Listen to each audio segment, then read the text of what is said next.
آج جو ہے وہ تیسری شب ہے، اور تیسری شب میں ہر سال ہم لوگ سیدہ کائنات، مخدومہ کائنات، ملکہ فردوس بری، جگر گوشہ رسول، ام الحسنین سیدہ فاطمۃ الزہرا رضی اللہ تعالی عنہا، ان کی یاد کی محفل سجاتے ہیں۔ میں اکثر لوگوں کو یہ بات کہتا ہوں کہ مخدومہ سیدہ فاطمۃ الزہرا کی عظمت کا اندازہ ایک انسان کے بس میں ہے ہی نہیں کہ اس کو لگا سکے۔ یہ ہستیاں سوچ اور فکر سے بھی بہت بلند ہے۔ ان کی بلندی کا اندازہ اس بات سے آپ لگائیں کہ اللہ کے رسول صلی اللہ علیہ وآلہ وسلم جس زمین پر قدم رکھ دیں وہ زمین شہر شفا ہو جائے۔ مدینہ منورہ تو یثرب کہلاتا تھا، وہ اگر مدینہ ہوا ہے، شہر شفا ہوا ہے، تو صرف اس وجہ سے کہ حضور علیہ السلام نے قدم رکھا، یہ تو شفا بن گیا۔ دوسری چیز کہ بار بار انہوں نے جس زمین پہ قدم رکھا وہ جنت کے ٹکڑوں میں سے ایک ٹکڑا بنا۔ ما بین بیتی و منبری روضۃ من ریاض الجنہ، کہ میرے گھر اور میرے منبر کے درمیان میں جو جگہ ہے وہ جنت کی کیاریوں میں سے کیاری ہے۔ تو یہی جنت کی کیاری کیوں ہے؟ ریاض الجنہ منبر اور گھر کے بیچ کی جگہ ہی کیوں ہے؟ تو صوفیہ اس سے پردہ اٹھا کر کہتے ہیں دراصل حضور علیہ السلام جب مسجد نبوی میں نماز پڑھانے جاتے تھے تو گھر سے نکلتے تھے اور مصلی پہ جاتے تھے، وہیں سے جاتے تھے، وہیں سے آتے تھے، وہیں سے جاتے تھے، وہیں سے آتے تھے، تو بار بار آنے جانے تو زمین کے جس ٹکڑے نے سب سے زیادہ قدم چوم لیے وہ جنت کی کیاریوں میں سے کیاری بن۔ تو جس کے تلووں کو چوم کر خطہ زمین جنت کی کیاری بن جائے، صرف تلووں کو تلوے کی بات نہیں ہو رہی ہے، تلوے کو چومنے والی زمین کی بات ہو، جس نے تلووں کو چوما بار بار، جس نے تلووں کو بار بار بوسا دیا، وہ جنت کی کیاریوں میں سے کیاری بن گئی۔ جہاں آرام کر لیں وہ خطہ جنت بن جائے۔ تو جہاں جسم لگ جائے، جہاں قدم لگ جائے، اس کا یہ مقام ہے، تو پھر قدم کا مقام کیا؟ اور اس کے بعد مصطفیٰ جان رحمت صلی اللہ علیہ وآلہ وسلم کے قدم زمین پہ لگ کر زمین کو جنت کا ٹکڑا بنا دیں، تو جس کے بارے میں فرمائے بداتم منی کہ وہ میرے جگر کا ٹکڑا ہے۔ کجا زمین کا ٹکڑا، کدا جگر کا ٹکڑا، حضور اکرم صلی اللہ علیہ وآلہ وسلم کے جگر کا ٹکڑا، سیدہ کائنات، جن کی محبت کو اللہ نے ہم پہ فرض کیا، جن سے محبت کرنے سے عمر دراز ہو۔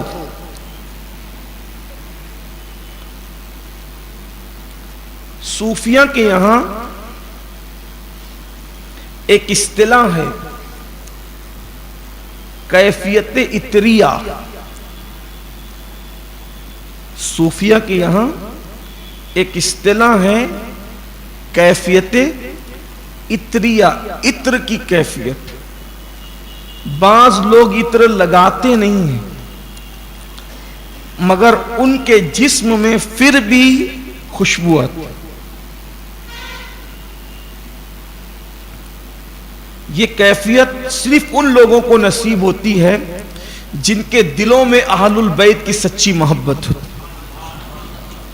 جب اہل البیت کی محبت معراج کو پہنچتی ہے، عروج کو پہنچتی ہے، تو صوفیہ کہتے ہیں عطریہ کیفیت پھر اللہ تعالیٰ ان کو نصیب فرما دیتا ہے کہ اگر آپ ان کو دیکھیں گے کہ ان سے لوگ پوچھتے وہ جس گھر میں ہو تو گھر بھی معطر ہوتا ہے، اور وہ خود بھی معطر لگتے ہیں، حالانکہ انہوں نے کوئی عطر لگایا نہیں. اور ویسے بھی چنگیز خان کے دور تک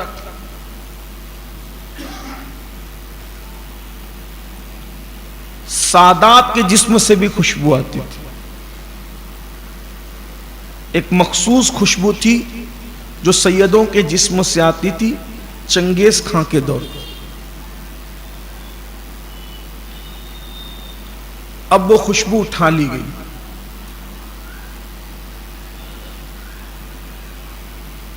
چند روایتیں جوڑ کر کے اگر اس کو دیکھیں، شیخ محقق شیخ عبدالحق محدث دہلوی رحمت اللہ علیہ فرماتے ہیں کہ سیدہ فاطمۃ الزہرا سلام اللہ علیہا کی ولادت اعلان نبوت سے 5 سال پہلے ہوئی. نبوت کا اعلان 40 سال میں ہوا اور اس سے 5 سال پہلے آپ کی، یعنی جس وقت اللہ کے رسول صلی اللہ علیہ وآلہ وسلم نے نبوت کا اعلان کیا اس وقت تو آپ 5 سال کی تھی. تو چونکہ اعلان نبوت سے قبل بھی خواب میں حضور اکرم صلی اللہ علیہ وآلہ وسلم کو مختلف مناظر دکھائے جاتے، تو قبل اعلان نبوت بھی خواب میں آپ کو کبھی جنت کی سیر کرائی جاتی تھی، اعلان نبوت سے پہلے بھی. اس لیے کہ ہم اہل سنت کے عقیدے میں یہ ہے کہ وہ 40 سال کے بعد نبی بنے نہیں، بلکہ 40 سال کے بعد انہوں نے نبوت کا اعلان کیا. اس لیے کہ خود حدیث پاک موجود ہے کہ فرمایا کہ آقا فرماتے میں اس وقت بھی نبی تھا جب آدم اور حوا مٹی اور پانی کے درمیان کی کیفیتیں طے کر رہے تھے. حضور تاج الشریعہ علیہ الرحمہ نے اس کو بیان کیا ہے کہ آب و گل میں نور کی پہلی کرن. آب و گل میں، گل کہتے ہیں مٹی کو اور آپ کہتے ہیں پانی کو، آب و گل میں نور کی پہلی کرن جان آدم جان حوا آپ ہیں. تو مصطفیٰ جان رحمت صلی اللہ علیہ وآلہ وسلم تو جب آدم و حوا مٹی اور پانی کے درمیان تھے اس وقت بھی مصطفیٰ جان رحمت نبی تھے. یہ نہیں فرمایا کہ اس وقت نبی بنائے گئے تھے، اس وقت بھی نبی تھے. اب کب تھے یہ اللہ جانے. تو قبل اعلان نبوت بھی اللہ کے رسول صلی اللہ علیہ وآلہ وسلم کو خواب میں الگ الگ مناظر دکھائے جاتے تھے. تو شیخ محقق فرماتے ہیں کہ ایک رات اللہ کے رسول علیہ السلام نے خواب دیکھا کہ میں جنت میں اور جنت کی سیر کر رہا ہوں، اور جنت میں ایک پھول ہے جس کی خوشبو سارے پھولوں پر غالب ہے. تو اللہ کے رسول صلی اللہ علیہ وآلہ وسلم نے اس پھول کو توڑا اور توڑ کر کے اس کو تناول فرمایا. اور جب اس کے بعد خواب سے بیداری ہوئی تو سیدہ کائنات اپنی ماں کے شکم میں جلوہ گر.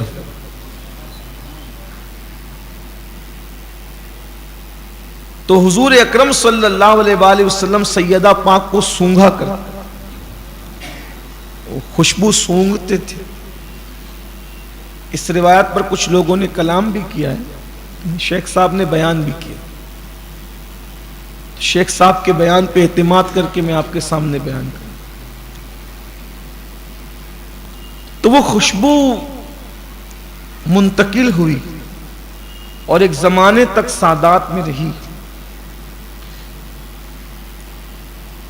بزرگوں نے اپنی صوفیہ نے اپنی کتابوں میں لکھا، خاص طور پر اردو زبان میں جو سب سے پہلی کتاب سیدہ فاطمۃ الزہرا پہ لکھی گئی، مولد فاطمۃ الزہرا، اس میں یہ بات لکھی ہوئی جو میں پیش کر رہا ہوں.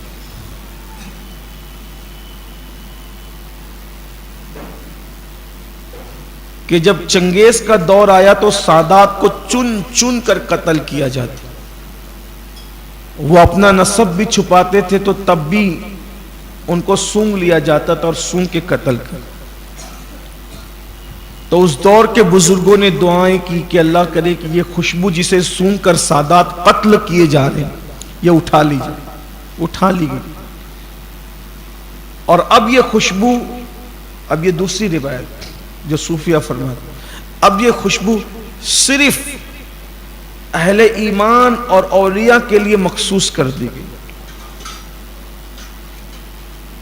اب یہ اللہ والوں کو خوشبو آتی، ہر ایک کو نہیں. جیسے شب قدر ہر ایک کو نظر نہیں آتی، ویسے آل رسول کی خوشبو بھی ہر ایک کو نہیں.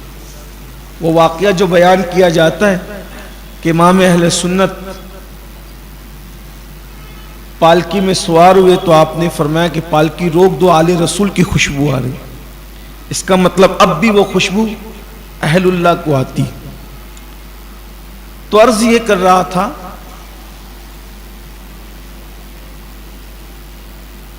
کہ کیفیت عطریہ اللہ تعالیٰ جن کے دل میں سادات کی سچی محبت پیدا کر دیتا ہے اور جو اہل البیت کا سچا عاشق ہو جاتا ہے وہ بھی مہکنے لگتا ہے، اس کا گھر بھی مہکنے لگتا ہے اور انشاءاللہ اس کا کفن بھی مہکے گا اور اس کی قبر بھی مہکے. کتنی بڑی سعادت ہے. بہت کم لوگ شاید اس منزل پر پہنچ پاتے ہوں گے، لیکن بہت لوگ ہیں جو ہماری نظروں سے اوجھل ہیں. جب میں نے پہلی مرتبہ یہ بات پڑھی کہ صوفیہ کے یہاں یہ بھی کوئی اصطلاح ہے اور اس کی دلیل میں نے پڑھی تو مجھے پتا چلا کہ ایسے کچھ لوگوں سے میری ملاقات ہوئی ہے کہ بغیر عطر کے جن کے جسم کو میں نے مہکتے دیکھا، لیکن اس اصطلاح سے میں اس وقت واقف نہیں تھا. یعنی کتنی بڑی سعادت ہے یہ کہ اہل البیت کی سچی محبت میں انسان غرق ہو جائے تو دنیا میں بھی وہ مہکے اور اس کا وہ جہاں موجود ہے وہ بھی مہکے. تو ان کی محبت اللہ نے ہم پہ فرض کی ہے. اور پھر یہ وہ لوگ ہیں، ان کے بارے میں لکھا گیا، بزرگوں نے لکھا کہ جب اللہ تعالیٰ نے حضرت حوا کو پیدا فرمایا تو یہ بات کہی گئی کہ حوا بہت خوبصورت ہے، اس سے خوبصورت کون ہو سکتا ہے. تو اشارہ دیا گیا کہ ذرا کسی اور کو بھی دیکھ لو. تو جنت کے اس گوشے کی طرف لے جایا گیا جہاں ایک بہت خوبصورت خاتون تھی اور اس کے سر پر ایک بڑا خوبصورت تاج تھا اور اس کے کان میں 2 گوشوارے لٹک رہے تھے، وہ بھی بہت خوبصورت تھے اور اس سے خطہ جنت منور تھا. پوچھا گیا یہ کون ہے؟ تو کہا اسے فاطمہ بنت محمد کہتے. تو کہا یہ تاج کیا ہے؟ تو کہا یہ اس کا سرتاج ہے جسے علی مرتضیٰ کہتے. اور یہ گوشوارے کیا ہے؟ تو کہا اس کے شہزادے ہیں جنہیں حسن اور حسین کہا جاتا. بظاہر یہ کیفیت ہے لیکن جب ظہور ہوگا تو پھر ہوگا. یہ وہ ہستیاں ہیں، مبارک ہستیاں جن کے نام کے وظائف انسان کی مصیبتوں کو ٹال دے. اور مرتبے پھر کیا ہے، مقام کیا ہے؟ کون نہیں جانتا کہ میدان محشر کے اندر نفسی نفسی کس کی زبان پر نہیں ہوگی. صاحب سوائق المحرقہ لکھتے ہیں، اس کو میں بیان کرنے سے پہلے آپ غور کریں، کیا نمازیوں کی زبان پہ نفسی نفسی نہیں ہوگا؟ کیا حاجیوں کی زبان پہ نفسی نفسی نہیں ہوگا؟ کیا غازیوں کی زبان پہ نفسی نفسی نہیں ہوگا؟ کیا قاریوں کی زبان پہ نفسی نفسی نہیں ہوگا؟ کیا علماء، خطبہ، دانشور سب کی زبان سب نفسی نفسی کہہ رہے ہوں گے؟ میدان محشر میں کس کا اور کیا عزت اور کیا وقار؟ لوگوں کے بدن پر پورے کپڑے بھی نہیں ہوں گے. لوگ پریشان حال ایسے ہوں گے کہ ماں بیٹے سے ناواقف، بیٹا ماں سے ناواقف، بیٹا ماں سے بھاگے، ماں بیٹے سے بھاگے. وہ ہنگامہ محشر ہے. جب بڑی مصیبت اور تکلیف آتی ہے تو لوگ کہتے ہیں قیامت صغریٰ آ گئی، چھوٹی قیامت آ گئی. کورونا میں آپ نے دیکھا لوگوں نے اس کو کہا کہ قیامت صغریٰ تھی، چھوٹی قیامت تھی. جب چھوٹی قیامت کا یہ حال ہے کہ لوگ بھوکے رہے، باپ کے جنازے میں بیٹا شریک نہیں ہو، بیٹے کے جنازے میں باپ شریک نہیں ہو، کیا حالات تھے. تو واقعتاً جو قیامت ہے وہ قیامت کیسی ہو؟ زمین شعلے اگل رہی ہے، اوپر سے جو ہے وہ سورج آگ برسا رہا ہے، یہ کیفیت ہے، کوئی کسی کا پرسان حال نہیں۔ اس ماحول میں اگر عزت کا اظہار ہو رہا ہے تو کس کی؟ جن عزت داروں کی عزتوں کا اظہار ہو رہا ہوگا ان میں سے ایک ذات وہ ہے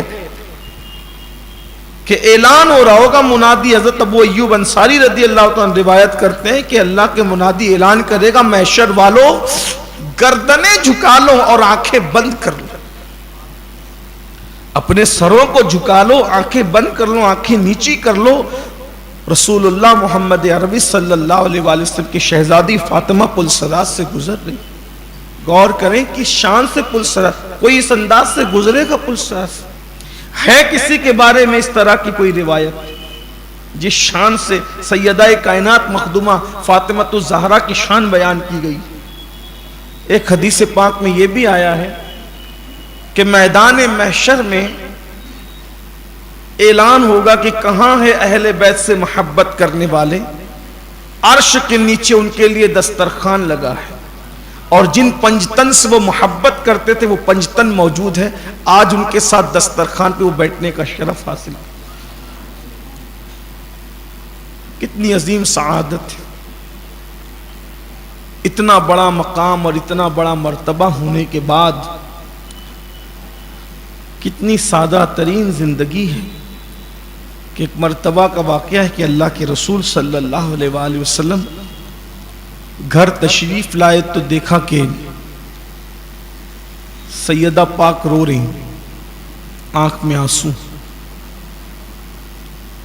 پوچھا کہ بیٹی کیوں رو رہی، رونے کی وجہ کیا؟ آپ روتی کیوں ہے، رونے کی وجہ کیا ہے؟ تو اس کی بابا جان شکایتاً نہیں کہہ رہی ہوں، آپ نے پوچھا ہے تو حکایتاً کہہ رہی ہوں۔ کیوں رو رہی ہوں؟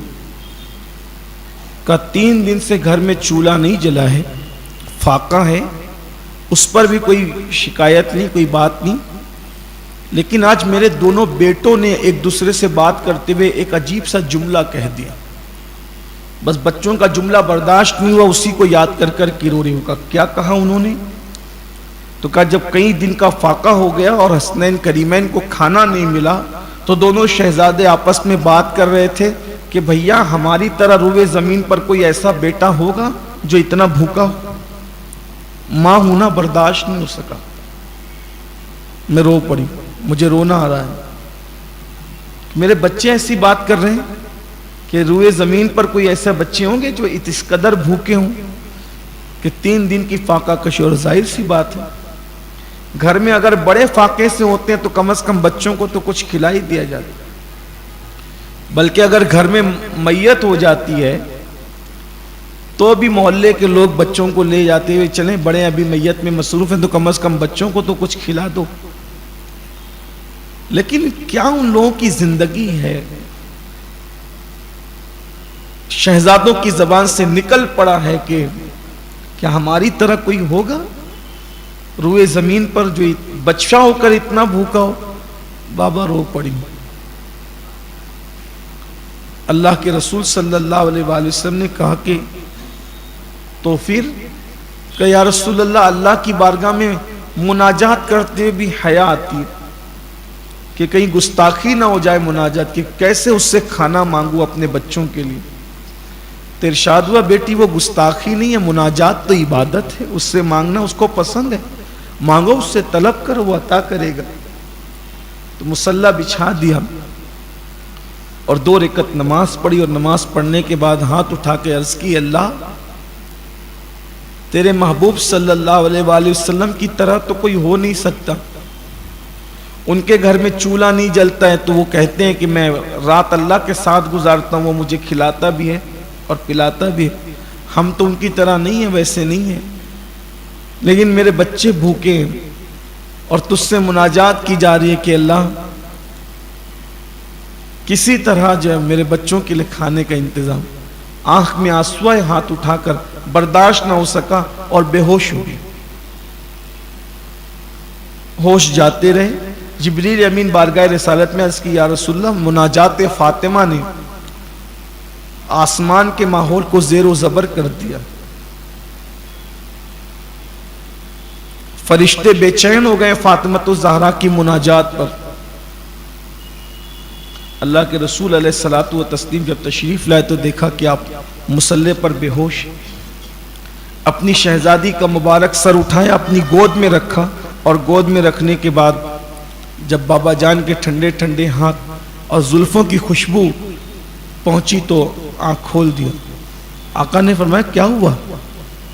حضور مناجات کرتے کرتے کیفیت طاری ہو گئی. یہ کیفیت تھی, برداشت نہ ہو سکا, آنکھ میں آنسو آئے, بچوں کی بھوک نے بے چین کیا, ہوش کھو دیا. تمہاری مناجات نے عالم بالا میں جنبش پیدا کر دی بیٹا. اس کے بعد اللہ کے رسول صلی اللہ علیہ وآلہ وسلم نے فرمایا مناجات تو پوری ہوئی, کچھ ملا بھی؟ ذرا اپنے مطبق کا حال تو دیکھو, خیال تو کرو.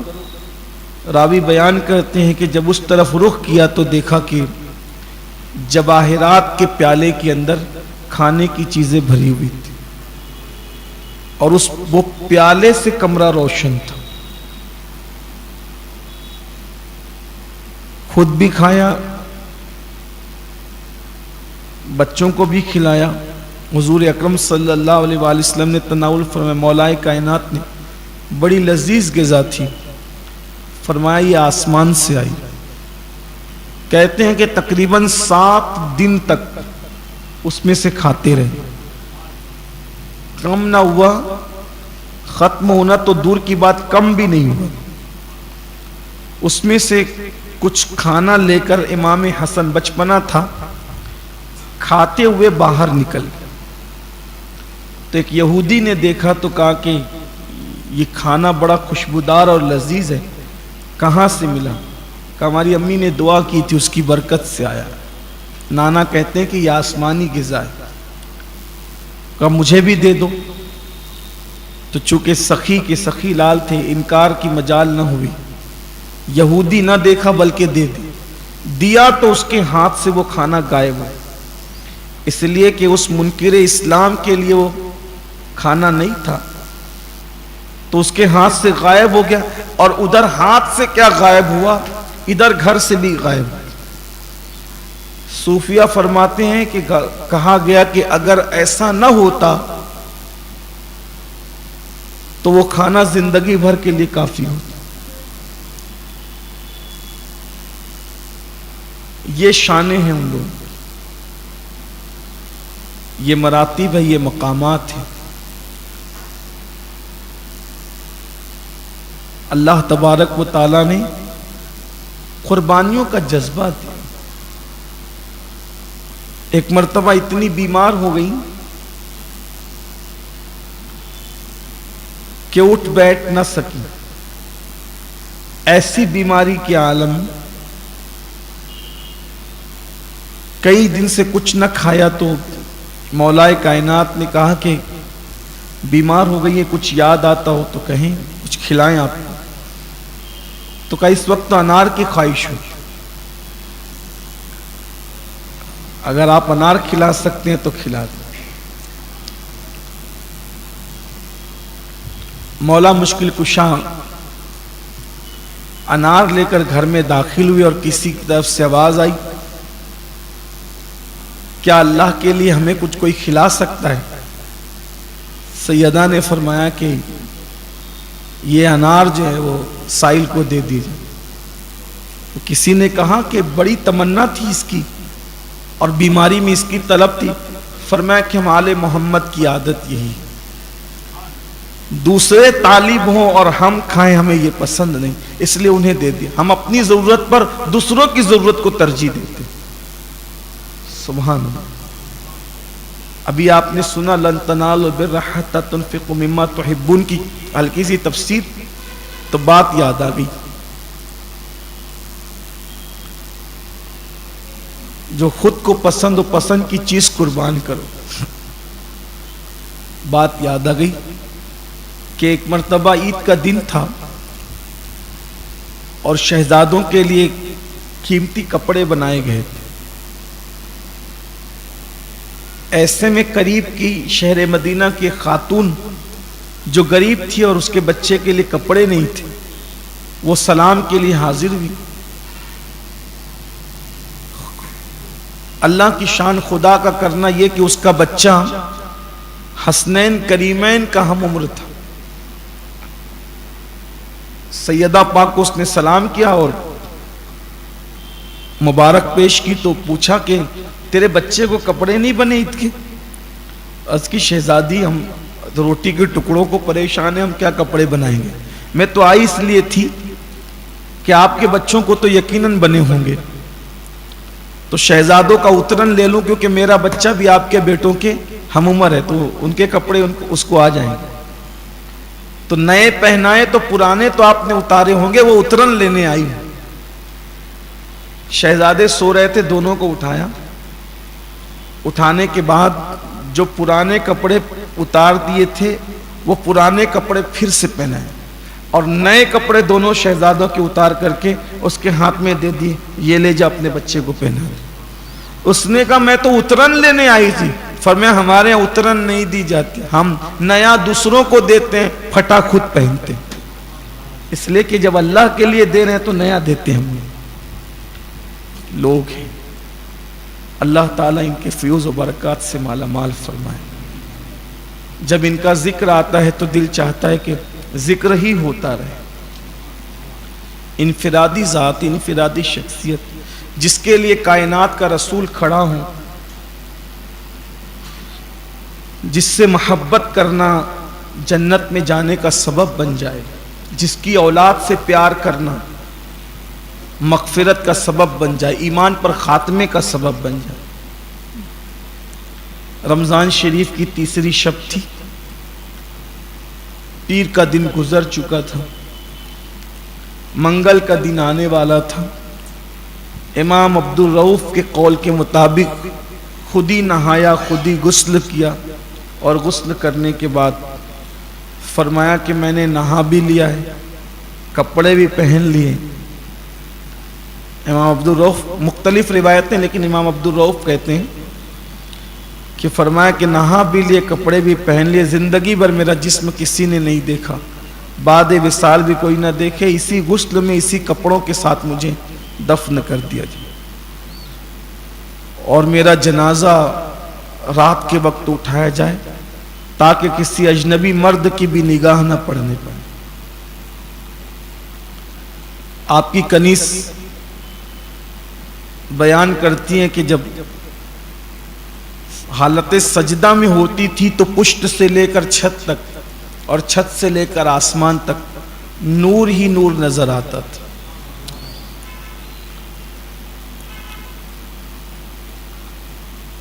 کبھی تھک کر سو جاتی تھی تو چکی خود بخود چلتی تھی. بہت تھک جاتی اور سو جاتی، تھک کر بہت کم سویا کرتی، چکی خود بخود چلتی. چکی چلانے والا کوئی نظر نہیں آتا تھا لیکن چکی چلتی. اہل عشق تو کہتے ہیں کہ سیدہ کی چکی تو اب بھی چل رہی ہے، اسی لیے تو زمانہ کھا رہا ہے. اگر وہ چکی بند ہو گئی ہوتی تو لوگوں کو ملتا کہاں؟ زمانہ انہی کے ٹکڑوں پہ پل رہا ہے. سیدہ کی خیرات مل رہی ہے، سخی باپ کی سخی بیٹی. کبھی ایسا بھی ہوتا کہ سو جاتی تو شہزادوں کو جھولا جھولانے والا کوئی نہ ہوتا تو جھولا چلتا رہتا تھا، جھولا دینے والا کوئی نظر نہیں آتا. نماز میں ہوتی تو بھی چکی چلتی رہتی، شہزادوں کا جھولا ہلتا رہتا. بڑی عبادت گزار حسنین کریمین کی تربیت جو کی ہے ان کا اپنا حصہ ہے. تو آپ کے غسل کی روایت بھی موجود ہے کہ غسل بھی دیا گیا، لیکن امام عبدالرؤف اپنی کتاب میں لکھتے ہیں کہ خود ہی جو ہے وہ غسل فرمایا اور فرمایا کہ رات کے وقت منگل کو آپ نے دنیا سے کوچ فرمایا. ماہ رمضان شریف کی تیسری تاریخ تھی اور ہم اہل سنت کے عقیدے میں کسی بھی اللہ والے کی ولادت یا وصال کا دن بہت برکت والا دن ہوتا ہے، دعاؤں کی قبولیت کا دن ہوتا ہے، مقبولیت کا دن ہوتا ہے. آج تیسری شب ہے. اللہ تعالیٰ سے دعا کرتے ہیں کہ اللہ پاک ان کے فیوز و برکات سے ہم سب کو مالا مال فرمائے. سیدہ پاک وہ ذات ہیں جن کے نام کے صدقے ہماری بگڑیاں بنتی ہے، ہمیں نعمتیں ملتی ہیں. حضور کی بارگاہ میں ان کا وسیلہ پیش کر دیا جائے، دعائیں رد نہیں ہوتی. اللہ کی بارگاہ میں ان کا وسیلہ پیش کیا جائے، دعائیں رد نہیں ہوتی. اپنے بچوں کو یہ دن کی تاکید کریں، بتائیں، گھر والوں کو بتائیں، اپنے گھروں میں فاتحہ کا اہتمام کریں. اللہ نے جو بھی دیا ہے نیاز شریف کا اہتمام کریں. یہ لوگ اللہ رسول کے محبوب ہیں، یہ اتنی دلیلوں سے ثابت ہے کہ اسے ان کا دشمن بھی رد نہیں کر سکتا. ان کی محبوبیت اور مقبولیت کا انکار ان کا دشمن بھی نہیں کر سکتا. اور اللہ سے دعا کرتا ہوں اللہ عشق میں آپ کو ہم سب کو وہ مقام عطا کرے کہ اللہ کیفیت اتریاں اللہ ہمیں بھی نصیب فرمائے. کر کے دیکھیے، عشق میں آگے بڑھ کے دیکھیے، انشاءاللہ. کوشش کرنا آپ کا کام ہے، کامیابی اس کے کرم پر ہے. لیکن یہ بات پھر کہی جاتی ہے کہ اہل البیت سے محبت بے لوث کیجیے، غیر مشروط کیجیے، ہر اعتبار سے کیجیے، لیکن محبت اہل بیت کے پردے میں کبھی کسی صحابی کی توہین کی طرف مت جائیے، اور اگر کوئی جاتا ہے تو اس کا ساتھ مت دیجیے. اس لیے کہ اہل البیت کی سچی وفاداری کا تقاضا یہ ہے کہ ہم احترام صحابہ کریں، تعظیم صحابہ کریں، اور جو عقیدہ ہمارے بزرگوں نے ہمیں عطا فرمایا ہے ان اس عقیدے پر قائم رہیں جس عقیدے کو اہل سنت و جماعت کا عقیدہ کہتے ہیں. ایک آدھ منقبت کے چند اشعار سماعت کر لیں. منقبت کوئی لایا ہو تو آ کر، جسے پڑھنا ہو آ کر ایک آدھ منقبت پڑھ دیں. 10:30 بھی بج چکے ہیں، تراویح کا کے بعد کا وقت ہے. سیدہ پاک کی بارگاہ میں منقبت کے چند اشعار. آپ بھی 2-3 شعر پڑھ دو، وہ بھی پڑھ دو، دونوں کی حاضری ہو جائے. لائیں، پڑھ دیجیے.